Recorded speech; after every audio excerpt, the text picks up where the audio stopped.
Hello everybody, my name is Hera Kim Berman from the University of Michigan. On behalf of my co-authors, it is my pleasure to share with you our findings from a publication in the January issue. The title of our paper is Accuracy and User Experience of Dental Diagnosis of a Patient with Cleidocranial Dysplasia Using Virtual Reality and Cone Beam Computed Tomography Multiplanar Reconstruction. Cleidocranial dysplasia is an autosomal dominant genetic disorder affecting craniofacial and clavicular dysplasia, retention of primary dentition, delayed eruption of permanent dentition, and presence of supernumerary and odontomas. Patients with cleidocranial dysplasia often present with hypoplastic maxilla, class 3 malocclusion, and decreased vertical dimension.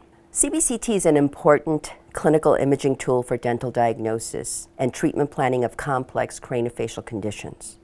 However, virtual reality (VR) technology has emerged for applications in education and healthcare that incorporate true 3D experience, like natural user interface, such as grabbing, pointing, cutting. Using VR, the user can manipulate, zoom in and out, rotate, remove segmentation layers, and overlay and combine CBCT slices with the rendered 3D image for simultaneous viewing and manipulation.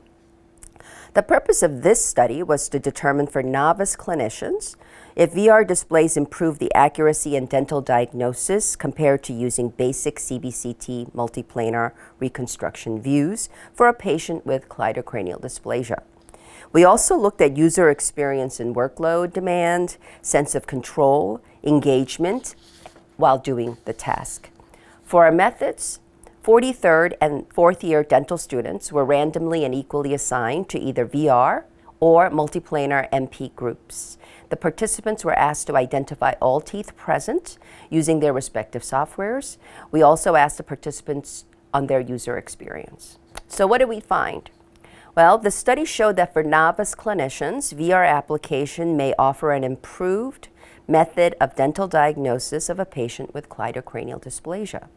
VR participants identified in Sexton 2, where there were multiple primary teeth, impacted permanent and supernumerary teeth more correctly than MP participants, which was significant.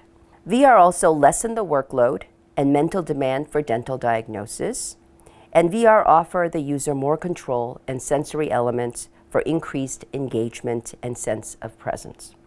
In summary, and from a clinical perspective, VR application may assist the novice clinician to be more accurate in the dental diagnosis of patients with cleidocranial dysplasia, which may result in better clinical decision making.